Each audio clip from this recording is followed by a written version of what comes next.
जय श्री राम दोस्तों, मैं रीना चौहान आप सभी का स्वागत करती हूँ लड्डू गोपाल जी का यूट्यूब चैनल ऐसा के टिप्स में। कैसे हैं आप सब? आशा करती हूँ अच्छे होंगे।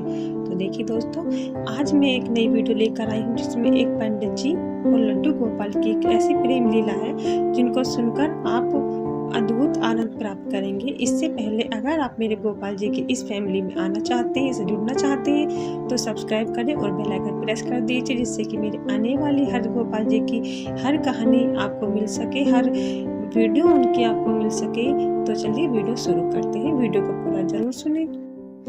देखिए दोस्तों, कहानी शुरू करने से पहले मैं आपको एक बात और बताना चाहती हूँ। अगर मेरी गोपाल जी की लीला आपको पसंद आए तो आप एक लाइक जरूर कर दीजिएगा और कमेंट करके बताइएगा आपको कहानी कैसी लगी। चलिए वीडियो शुरू करते हैं। देखिए दोस्तों, सावन का महीना, जब सावन का महीना शुरू होता है तो सब भोले बाबा की कृपा पाने के लिए अपने अपने तरीके से उनको प्रसन्न करते हैं। कोई व्रत रखता है 16 सोमवार के, कोई पूरा सावन का महीना व्रत रखता है, कोई रोज पद यात्रा करके मंदिर जाता है, चाहे पास हो चाहे दूर हो। रोज भोले बाबा को शिवलिंग पे स्नान कराते हैं और उनकी पूजा सेवा करते हैं। तो ऐसा ही कुछ यहाँ हुआ कि एक मंदिर में पंडित जी अपने परिवार के साथ रहते थे और बड़े ही प्यारे से उनके गोपाल थे जिनके साथ वो रहते थे। तो पंडित जी का एक नियम था कि जो भी भक्त आते थे उनको चरणामृत देना, टीका लगाना और प्रसाद देकर उन्हें विदा करना, रोज का यही नियम था। और पंडितानी का नियम था कि वो अपने गोपाल को सुबह सुबह सजाकर नहला धुलाकर अच्छे से श्रृंगार उनका कर पंडित जी के पास बिठा देती। पंडित जी तख्त पे बैठकर अपना भक्तों की सेवा में लगते थे और गोपाल जी उनके ऊपर एक आसन लगाकर एक छोटी सी अलमारी थी, उसमें गोपाल जी को बिठाते थे। जो भी भक्त गोपाल जी को जानते हैं, उनकी सेवा करते हैं, जो उनको समझते थे, जो उनसे प्रेम भाव करते हैं, तो वो पूजा करने के बाद पहले गोपाल जी को चरण स्पर्श करते, उनको प्रसाद चढ़ाते और उनसे आशीर्वाद प्राप्त करते। यही रोज का नियम चलता रहता था। कई साल हो गए। फिर एक बार पता नहीं क्या हुआ कि सावन के महीने में ऐसे ही सब कुछ चल रहा था, तो पंडित जी को पता नहीं अचानक से क्या हुआ, उन्होंने अपने गोपाल को मंदिर में जहां वो रोज बिठाते थे वहां उनको नहीं बिठाया, अलग स्थान पर बिठा दिया जिससे कि किसी भक्त की उन पर नजर ना पड़े। अब ऐसा उन्होंने क्यों किया? देखिए, भक्त आए, उन्हें तो रोज का नियम यही था कि आए और गोपाल जी के चरण स्पर्श करें, उन्हें भोग लगाएं और उनके कृपा आशीर्वाद प्राप्त करें। फिर एक भक्त ने पूछा कि पंडित जी आज गोपाल कहाँ हैं? पंडित जी ने बड़े गुस्से में कहा, क्यों, आपको गोपाल से क्या काम है? तो भगत ने कहा कि कुछ नहीं, बस उनके दर्शन करने थे और इससे ज्यादा कुछ नहीं। पंडित जी ने बड़े गुस्से में कहा कि नहीं, मैंने अपने गोपाल को अलग छुपा दिया है, मैंने उन्हें अलग बिठा दिया है। इतने सारे भक्त आते हैं, समझ में नहीं आता, कोई उन्हें चीनी खिलाता है, कोई मिश्री खिलाता है, कोई फूल चढ़ाता है, सारी ड्रेस उनकी गंदे कर देते हैं, सारा मुंह उनका खराब कर देते हैं। हम इतने अच्छे से उन्हें बिठाते हैं और सारा उन्हें प्रसाद में सान देते हैं, इसलिए मैंने अपने गोपाल को अलग बिठा दिया है, वो किसी को दिखाई नहीं देंगे।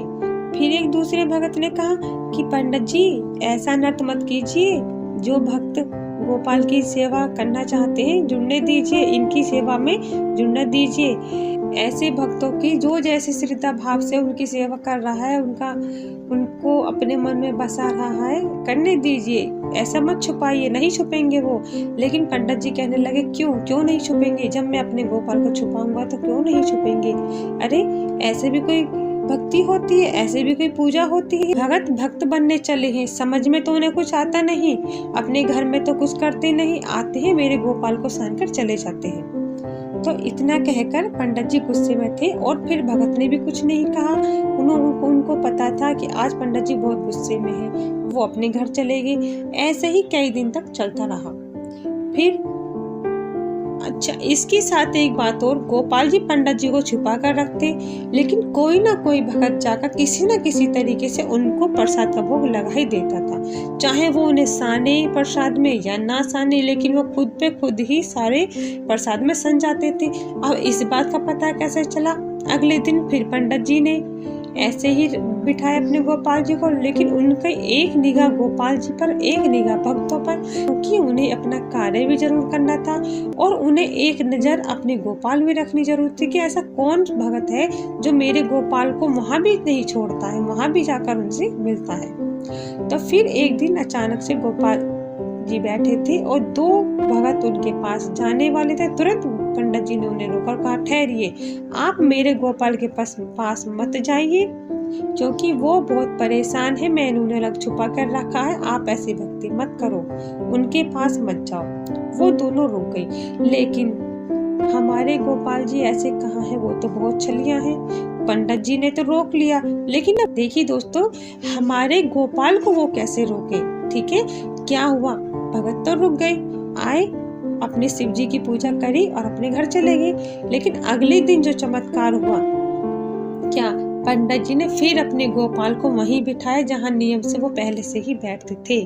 फिर उस भगत ने कहा कि पंडित जी, आज गोपाल को यहाँ क्यों बिठा दिया, आज कैसे छुपाना भूल गए। फिर पंडित जी ने कहा कि भैया, मैंने तो बहुत कोशिश की, लेकिन ये कहाँ छुपते हैं, मैंने तो भक्तों को भी रोका, इनको भी छुपाया और खुद भी परेशान हुआ, लेकिन भगत भी रुक गए, मैंने भी छुपा भी दिया, छुप भी गए, लेकिन ये तो खुद ही सनपुत गए। कहने लगे, अब ऐसा क्या हुआ कि भगत तो नहीं आए, लेकिन जो मैंने भोग प्रसाद इनके पास रखा था उसी के ऊपर ये गिरे, सारा प्रसाद में खुद सन गए और सारी ड्रेस इतनी गंदी हो गई कि पहले ऐसी तो किसी भगत ने भी नहीं की। इसलिए मैंने सोचा कि नहीं, भगत को रोक सकता हूँ, खुद रुक सकता हूँ, छुपा सकता हूँ, लेकिन इनको बस में करना मेरे बस की बात नहीं। पंडित जी ने हाथ थक कर उनसे हाथ जोड़कर माफी मांगी और नियम से वही नियम चलता रहा। भगत आते रहे और उनकी सेवा करते रहे। तो देखिए, आप भी अपने गोपाल जी को समझिए और उनके साथ ऐसी ऐसी लीलाओं का आनंद लीजिए। इसी के साथ जय श्री राम, राधे राधे।